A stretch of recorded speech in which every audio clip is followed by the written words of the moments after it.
Good morning students. तो अभी तक आपके दो बॉन्ड हो चुके हैं, आयोनिक बॉन्ड और कोवैलेंट बॉन्ड।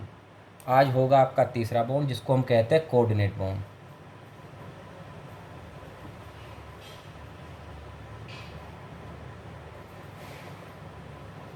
ये एक अलग तरह का बॉन्ड है, एक तरह से जो कोवैलेंट बॉन्ड है ना उसी टाइप का है, यानी कि इसमें भी इलेक्ट्रॉन की शेयरिंग होती है।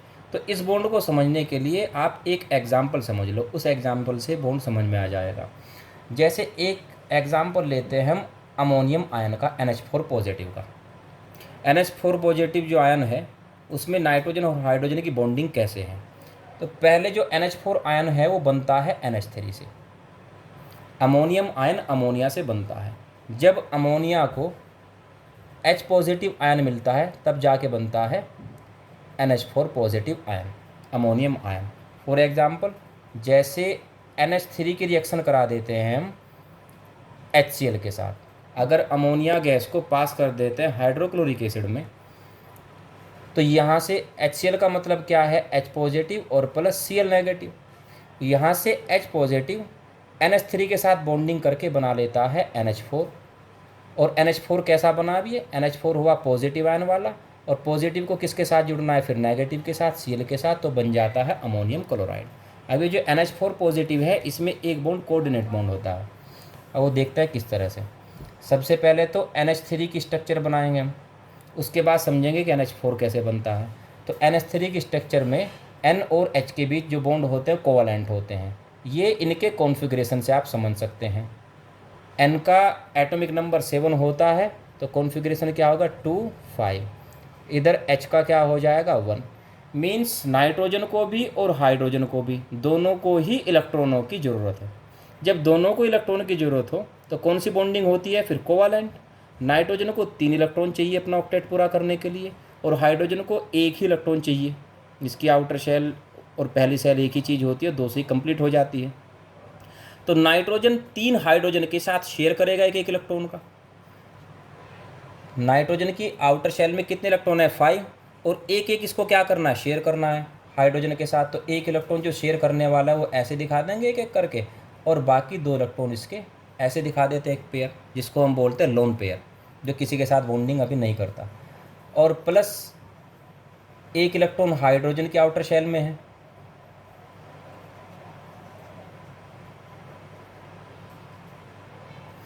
तो बॉन्डिंग कैसे हो जाएगी इनकी, नाइट्रोजन ने एक इलेक्ट्रॉन ये नाइट्रोजन का और एक इलेक्ट्रॉन हाइड्रोजन का, तो क्या कर लेते हैं, आपस में शेयर कर लेते हैं एक इलेक्ट्रॉन। तो मीन्स एक नाइट्रोजन का और एक हाइड्रोजन का। ऐसे यहाँ पर एक नाइट्रोजन का और एक हाइड्रोजन का, ऐसे यहाँ पर एक नाइट्रोजन का और एक हाइड्रोजन का।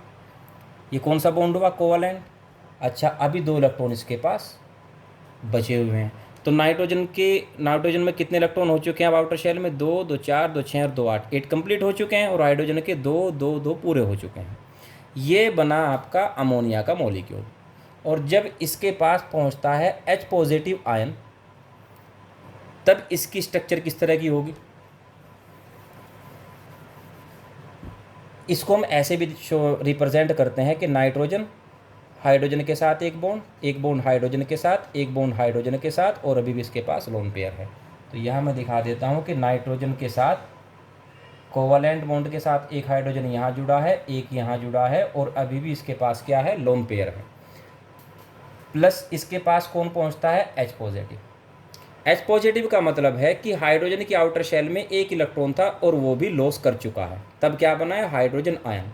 तो इसको अपनी आउटर शेल कंप्लीट करने के लिए कितने इलेक्ट्रॉन चाहिए हैं, 2 के 2 ही इलेक्ट्रॉन चाहिए, यानी कि पूरा ही पेयर चाहिए होता है। और नाइट्रोजन के पास अभी भी एक पेयर ऐसा है जिसने किसी के साथ कोई बॉन्डिंग नहीं की है। तब ऐसी सिचुएशन में क्या करता है, शेयर करने के लिए नाइट्रोजन अपना पूरा पेयर हाइड्रोजन को दे देगा। मीन्स इलेक्ट्रॉन की शेयरिंग तो हुई है, लेकिन उस शेयरिंग में जो इलेक्ट्रॉन यूज हुए हैं वो किसी एक ही एटम के यूज हुए हैं। जब ऐसा होगा तब बनेगा कोऑर्डिनेट बॉन्ड। कोऑर्डिनेट बॉन्ड एक ऐसा बॉन्ड होता है जिसमें जब 2 एटम के बीच बॉन्डिंग होती है शेयरिंग वाली, तो शेयरिंग वाले इलेक्ट्रॉन किसी एक ही एटम के होते हैं। एक एटम के पास इलेक्ट्रॉन नहीं होते, एक एटम जो है इसमें पार्टिसिपेट नहीं करता शेयरिंग में। तो इसको रिप्रेजेंट करने का तरीका ये होगा कि N H के साथ कोवालेंट, इधर H के साथ कोवालेंट, इधर H के साथ कोवालेंट, और अपने इलेक्ट्रॉन नाइट्रोजन ने हाइड्रोजन को दिए हैं, तो मीन्स नाइट्रोजन इसमें क्या हुआ, डोनर हुआ, और ये क्या है, एक्सेप्टर हुआ। तो एक एरो से इसको रिप्रेजेंट करते हैं, और जिसकी डायरेक्शन हमेशा डोनर से एक्सेप्टर की ओर होती है। तो नाइट्रोजन ने अपना इलेक्ट्रॉन का पेयर किसको दिया है, हाइड्रोजन को। इसी को कहते हैं कोऑर्डिनेट बॉन्ड। और ये पूरा चार्ज क्या होगा, पूरे ही मॉलिक्यूल पर आ जाएगा और तब बनेगा अमोनियम आयन। तो इसको कहते हैं कोऑर्डिनेट बॉन्ड। तो इस तरह से आपके तीनों बॉन्ड हो गए हैं, आयोनिक, कोवैलेंट और कोऑर्डिनेट। नेक्स्ट हम देखते हैं कि वैलेंसी क्या चीज़ होती है।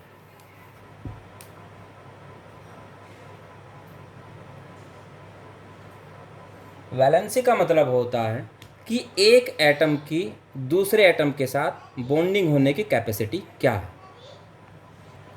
वैलेंसी को समझने के लिए एक बार से फिर तीनों बॉन्ड को देखते हैं हम, आयनिक को, कोवैलेंट को और कोऑर्डिनेट को। आयनिक का एक एग्जांपल लेते हैं, जैसे मैग्नीशियम क्लोराइड। तो मैग्नीशियम क्लोराइड में कैसे बनता है मैग्नीशियम क्लोराइड, मैग्नीशियम की आउटर सेल में 2 इलेक्ट्रॉन होते हैं, और वो एक इलेक्ट्रॉन एक क्लोरीन को और दूसरा इलेक्ट्रॉन दूसरे क्लोरीन को दे देगा। यानी कि मैग्नीशियम के आउटर सेल में कितने इलेक्ट्रॉन थे, 2 इलेक्ट्रॉन। इधर क्लोरीन के आउटर शेल में 1 2 3 4 5 6 और 7 इलेक्ट्रॉन थे। ऐसे इधर 1 2 3 4 5 6 और 7। मैग्नीशियम ने एक इलेक्ट्रॉन इसको दिया है और एक इलेक्ट्रॉन इसको दिया है। ऐसा करने से मैग्नीशियम पर कैसा चार्ज आ जाएगा, 2 इलेक्ट्रॉन का लॉस कर चुका है, तो मीन्स 2 पॉजिटिव चार्ज। और Cl ने एक इलेक्ट्रॉन लिया है, इस पर नेगेटिव चार्ज। इधर Cl ने एक इलेक्ट्रॉन लिया है, इस पर नेगेटिव चार्ज। ऐसे बनेगा MgCl2। ये हुआ आयनिक बॉन्ड। अगर कोवैलेंट की बात करें, कोवैलेंट जैसे कि बना देते हैं, ऑक्सीजन का एग्जांपल ले लेते हैं, O2 का। तो ऑक्सीजन के आउटर शेल में कितने इलेक्ट्रॉन होते हैं, 6 इलेक्ट्रॉन। दो ऑक्सीजन है इसमें, दोनों को ही 2 2 इलेक्ट्रॉन चाहिए। तो क्या करेंगे, 2 इलेक्ट्रॉन का शेयर कर लेते हैं आपस में। यानी कि ऑक्सीजन के आउटर शेल में 1 2 3 4 5 6, और इधर दूसरा ऑक्सीजन 1 2 3 4 5 6। दोनों ने क्या किया, आपस में अपने अपने इलेक्ट्रॉन को शेयर कर लिया। तो ऑक्सीजन 1 2 3 4 और 5 6, इधर ऑक्सीजन 1 2 3 4 और 5 6। तो ऑक्सीजन की आउटर शेल में अब कितने इलेक्ट्रॉन हो चुके हैं, 8, और इधर भी 8 इलेक्ट्रॉन हो चुके हैं। तो ये बना आपका O डबल बॉन्ड O। ऐसे ही मैं पहले बताना भूल गया था, अगर ऐसे एक बनता है इसको बोलते हैं सिंगल, 2 बनते हैं डबल, और 3 अगर बनते हैं तो ट्रिपल, जैसे नाइट्रोजन में बनते थे। ऐसे कोऑर्डिनेट बॉन्ड, जिसका एग्जाम्पल दिया था मैंने आपका अमोनियम।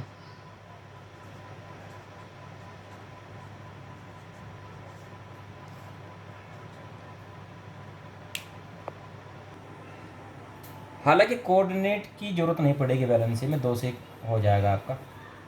बताया था मैंने कि एक एटम की दूसरे एटम के साथ जो बॉन्डिंग की कैपेसिटी होती है उसी को हम वैलेंसी कहते हैं।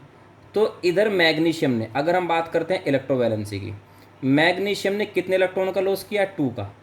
यानी कि एक बॉन्डिंग इधर से की है और एक बॉन्डिंग इधर से की है। तो मैग्नीशियम की जो वैलेंसी है वो 2 है। ऐसे ही क्लोरीन ने कितने इलेक्ट्रॉन लिए है, एक एटम की बात करते हैं हम, दोनों की नहीं। एक एटम ने कितने इलेक्ट्रॉन लिए है, एक इलेक्ट्रॉन लिया है, तो क्लोरीन की वैलेंसी होगी 1। ऐसे अगर कोवैलेंट में बात करें तो ऑक्सीजन ने कितने इलेक्ट्रॉन को शेयर किया है, कितने पेयर बनाए हैं, यहाँ पर 2 पेयर बने हैं। तो मीन्स ऑक्सीजन की जो वैलेंसी है 2 है यहाँ पर, यानी कि 2 इलेक्ट्रॉन को उसने शेयर करके बॉन्ड किया है, तो उसकी वैलेंसी क्या हो जाएगी, 2 हो जाएगी। तो इस तरह से आयनिक में आपको क्या देखना है कि कोई एटम जितने इलेक्ट्रॉन का लॉस करता है उसकी उतनी वैलेंसी होती है, या जितने इलेक्ट्रॉन एक एटम एक्सेप्ट करता है वो उसकी वैलेंसी होती है। और कोवैलेंट में देखेंगे आप कि एक एटम दूसरे एटम के साथ जितने बॉन्ड बनाता है वो उसकी वैलेंसी होगी। जैसे यहाँ ऑक्सीजन की वैलेंसी कितनी आ रही है, 2 आ रही है। ऐसी जैसे नाइट्रोजन का इससे पहले मैं एग्जांपल दे चुका हूँ, ट्रिपल बॉन्ड बनाता है, तो नाइट्रोजन की वैलेंसी यहाँ पर कितनी है, 3 वैलेंसी आ जा रही है। ऐसे ही एक एग्जांपल लेते हैं मीथेन का, CH4, चारों बॉन्ड कोवैलेंट है, तो इसमें कार्बन की वैलेंसी कितनी है, कार्बन ने कितने बॉन्ड बनाए हैं, एक इस हाइड्रोजन के साथ, 1 2 3 4, तो यहाँ कार्बन की वैलेंसी तो है 4 बॉन्ड बनाए हैं, एक हाइड्रोजन ने एक ही बॉन्ड बनाया है, तो हाइड्रोजन की वैलेंसी यहाँ पर है 1। यहाँ आपको ये नहीं कि हाइड्रोजन ने 4 बॉन्ड बनाए और वैलेंसी 4 मान करके चलेंगे, एक एटम की देखनी है कि एक एटम ने दूसरे एटम के साथ कितनी बॉन्डिंग की है, उसी को हम बोलते हैं वैलेंसी। तो नेक्स्ट टॉपिक फिर आपके चलेंगे नेक्स्ट वीडियो में, तब तक आप इनको कवर कर लेना और अपने नोट्स बना लेना इस वीडियो को देख करके, उसको समझ करके।